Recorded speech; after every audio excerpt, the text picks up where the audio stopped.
بسم اللہ الرحمن الرحیم۔ السلام علیکم ورحمۃ اللہ وبرکاتہ۔ دوستو، ویلنٹائن ڈے کے حوالے سے آج کی اس ویڈیو میں ہم بات کریں گے کہ ویلنٹائن ڈے کیوں منایا جاتا ہے، اس کو برے صغیر میں کیا اہمیت ہے اور مغربی ممالک میں اس کی کیا اہمیت ہے۔ لیکن اس سے قبل میرے دوستو، آپ سے گزارش کرتے ہیں کہ اگر آپ ہمارے چینل پر پہلی مرتبہ آئے ہیں تو براہ کرم ہمارے چینل پیارا اسلام کو سبسکرائب کر لیں اور چھوٹا سا بیل کا جو آئیکن ہے اس کو بھی پریس کر لیں تاکہ مستقبل میں ہماری ایسی نئی ویڈیوز کا نوٹیفیکیشن آپ کو مل جائے۔ 14 فروری یعنی ویلنٹائن ڈے کو ہر سال محبت کرنے والے یوم اظہار محبت کی حیثیت سے مناتے ہیں۔ بالخصوص مغربی ممالک میں یہ دن بڑی دھوم دھام سے منایا جاتا ہے، لیکن اسلامی ممالک میں اس کا کوئی رواج نہیں ہے۔ سب ممالک میں یہ دن مختلف طریقوں سے منایا جاتا ہے اور بعض ممالک بالخصوص ایشیائی اور مسلم ممالک میں اس دن کو برا سمجھا جاتا ہے، یہاں تک کہ ہندوستان میں جہاں ویلنٹائن ڈے نوجوانوں میں مشہور ہوتا جا رہا ہے، ہر سال دائیں بازو کے سخت گیر ہندو کارکن محبت کے ایسے جوڑوں کے خلاف دھمکیاں دیتے رہتے ہیں۔ 14 فروری کو دنیا کے بیشتر ممالک میں ویلنٹائن ڈے منانے کا رواج آج کل عام ہے اور اس سلسلے میں بیشتر شہروں میں نوجوان اسے تہوار کی طرح منانے لگے ہیں۔ ویلنٹائن ڈے ایک ایسا دن ہے جس روز آپ جسے پیار کرتے ہیں اس کی جانب اپنے احساس کا اظہار کرتے ہیں۔ پیار کا اظہار آسان نہیں ہے اور کافی وقت لگتا ہے اور ہو سکتا ہے کہ کسی کو پوری عمر لگ جائے۔ تاہم بعض افراد کا کہنا ہے کہ ویلنٹائن ڈے صرف ایک شخص کے لیے نہیں ہے جس سے آپ پیار کرتے ہیں، یہ ان تمام افراد کے لیے ہونا چاہیے جن سے آپ کو پیار ہے۔ یہ افراد آپ کے والدین، بھائی بہنیں، دوست یا رشتہ دار ہو سکتے ہیں، کیونکہ محبت صرف ایک شخص کے لیے نہیں ہوتی۔ اگر ویلنٹائن ڈے پیار کے اظہار کا دن ہے تو اس میں ان تمام لوگوں کو کیوں نہ شامل کریں جن سے آپ محبت کرتے ہیں۔ اس کے آغاز کے بارے میں بہت سی روایات مشہور ہیں۔ بعض کے نزدیک یہ وہ دن ہے جب سینٹ ویلنٹائن نے روزہ رکھا تو اور لوگوں نے اسے محبت کا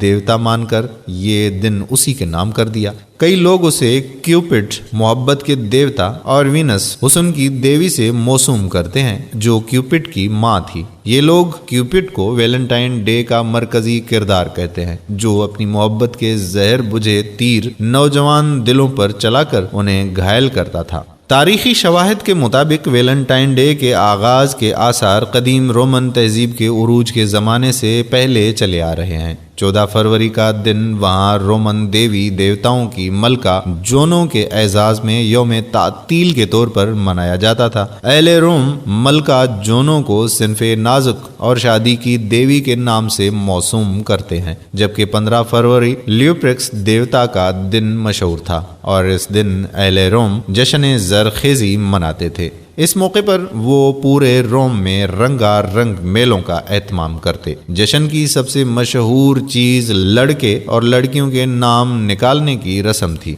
ہوتا یوں تھا کہ اس رسم میں لڑکیوں کے نام لکھ کر ایک برتن میں ڈال دیے جاتے اور وہاں موجود نوجوان اس میں سے باری باری پرچی نکالتے اور پھر پرچی پر لکھا نام جشن کے اختتام تک اس نوجوان کا ساتھی بن جاتا جو آخر کار مستقل بندھن یعنی شادی پر ختم ہوتا۔ ایک دوسری روایت میں اس تہوار کے تاریخی پس منظر کو دیکھا جائے تو اس تہوار کا تعلق سینٹ ویلنٹائن سے جوڑا جاتا ہے۔ سینٹ ویلنٹائن نصرانی کنیسہ کے 2 قدیم قربان ہونے والے اشخاص کا نام ہے۔ کہا جاتا ہے کہ یہ 2 شخص تھے اور ایک قول میں ہے بلکہ اس کا نام کا ایک ہی شخص تھا جو شہنشاہ کلاڈس کی تعذیب کی تاب نہ لاتے ہوئے 286 عیسوی میں ہلاک ہو گیا، اور جس جگہ یہ ہلاک ہوا اسی جگہ 350 عیسوی میں بطور یادگار ایک کنیسہ تیار کیا گیا۔ جب رومیو نے عیسائیت قبول کی تو وہ اس سابقہ تہوار کو یوم محبت کے طور پر مناتے رہے، لیکن انہوں نے اسے بت پرستی کے مفہوم سے نکال کر محبت الہی میں تبدیل کر لیا اور دوسرے مفہوم محبت کے شہداء میں بدل لیا، اور انہوں نے اسے اپنے گمان کے مطابق محبت و سلامتی کی دعوت دینے والے سینٹ ویلنٹائن کے نام کر دیا، جسے اس راستے میں شہید گردانتے ہیں۔ اور اسے عاشقوں کی عید اور تہوار کا نام دیا جاتا ہے، اور سینٹ ویلنٹائن کو عاشقوں کا سفارشی اور ان کا نگران شمار کرتے ہیں۔ دین نصرانی کے عالموں نے اس رسم سے بہت برا اثر لیا اور اسے نوجوان لڑکے اور لڑکیوں کے اخلاق خراب کرنے کا سبب قرار دیا، لہذا اٹلی جہاں پر اسے بہت شہرت حاصل تھی ناجائز قرار دیا گیا، پھر بعد میں 18ویں اور 19ویں صدی میں دوبارہ زندہ کیا گیا۔ وہ اس طرح کہ کچھ یورپی ممالک میں چند بک ڈپوں پر ایک کتاب ویلنٹائن کی کتاب کے نام سے فروخت شروع ہوئی، جس میں عشق و محبت کے اشعار ہیں، جسے عاشق قسم کے لوگ اپنی محبوبہ کو خطوط میں لکھنے کے لیے استعمال کرتے۔ برطانیہ میں یوم ویلنٹائن کو مقبولیت 17ویں صدی عیسوی میں ملی۔ اس صدی کے اختتام تک ویلنٹائن ڈے کے طباعت شدہ کارڈز سامنے آ گئے جو جذبات کے اظہار کا آسان ذریعہ بنے۔ یہ برطانیہ کا وہ دور تھا جب عورتوں مردوں کا گھلنا ملنا زیادہ اچھا نہیں سمجھا جاتا تھا۔ امریکیوں میں بھی ویلنٹائن ڈے کے پیغامات کا تبادلہ 18ویں صدی عیسوی میں شروع ہوا۔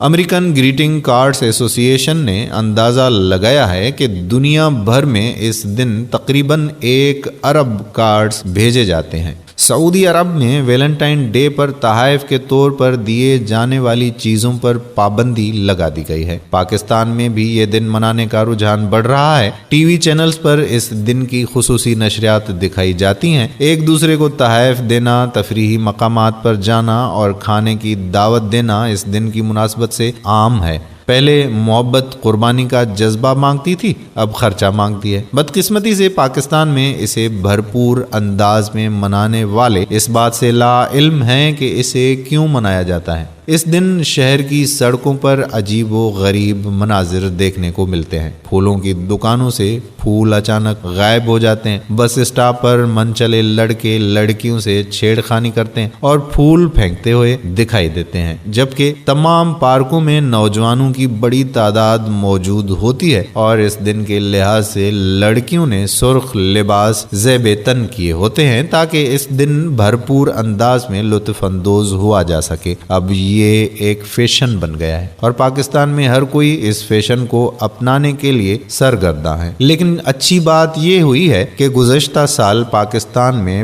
پیمرا نے ریڈیو اور ٹیلی ویژن پر اس طرح کے پروگرام نشر کرنے، ایون ویلنٹائن ڈے کا نام نشر کرنے پر بھی پابندی لگا دی تھی، اور اس سال بھی یقینی طور پر ایسا ہونے جا رہا ہے۔ ویلنٹائن ڈے کیا ہے، یہاں اس کا ذکر انتہائی ضروری ہے، خصوصاً نئی نسل کے لیے جو ایسے فیشن اختیار کرتے ہیں اور ایسے ایام خوشی سے مناتے ہیں۔ اس تناظر میں اس امر کو ذہن نشین رکھنا ہوگا کہ مسلم ممالک خصوصاً پاکستان پر تہذیب کی جنگ مسلط کر دی گئی ہے۔ چند سال پہلے کسی کو یہ معلوم نہیں تھا کہ دنیا گلوبل ولیج ہے۔ گلوبل ولیج کا نعرہ مغرب سے آیا اور مغرب کے پیروکاروں نے اسے پھیلایا، جس کا مقصد یہی ہے کہ دنیا کو ایک تہذیب کے زیر اثر لایا جائے، جہاں ایک نظام ہو، ایک تہذیب ہو اور اس کے ہر رسم و رواج کو دوسری تہذیبیں قبول کریں، اسے اپنی زندگی کا جزو لازم بنا لیں، اور اسی منصوبے کی تکمیل کے لیے وہ جد و جہد میں مصروف ہیں۔ بہت سے لوگ اسے ایک مغربی رسم و رواج قرار دیتے ہوئے مکمل طور پر مسترد کرتے ہیں، جبکہ بہت سوں کا خیال ہے کہ جب جنگیں لڑنے کے دن منا سکتے ہیں تو سال میں ایک دن باہمی محبت کے نام کیوں نہیں کر سکتے۔ ہمیں مغربی انداز پسند نہیں تو اپنے مذہبی اور معاشرتی اقدار میں رہتے ہوئے بھی ہم یوم محبت منا سکتے ہیں، لیکن ایک سوچ یہ بھی ہے کہ ہم جتنے پیسے اس قسم کی سرگرمیوں پر خرچ کرتے ہیں، اگر وہی رقم کسی ضرورت مند کو دے دیں تو کیا زیادہ مناسب نہیں ہوگا؟ ویلنٹائن ڈے کا مطلب ہے اپنے محبوب کو تحفہ دینا اور محبت نبھانے کا عہد کرنا۔ ویلنٹائن ڈے پر تحقیق کرنے سے پتہ چلتا ہے کہ یہ صدیوں پرانی روایت ہے، مگر وقت گزرنے کے ساتھ ساتھ اب یہ جدید شکل میں ہمارے سامنے ہے۔ جب سے کمیونیکیشن نے فاصلے کم کرنے شروع کیے ہیں، ایک علاقے سے رسم و رواج دوسرے علاقوں میں تیزی سے پہنچنا شروع ہو گئے ہیں۔ ٹی وی، ڈش کیبل اور انٹرنیٹ نے اب گھر کا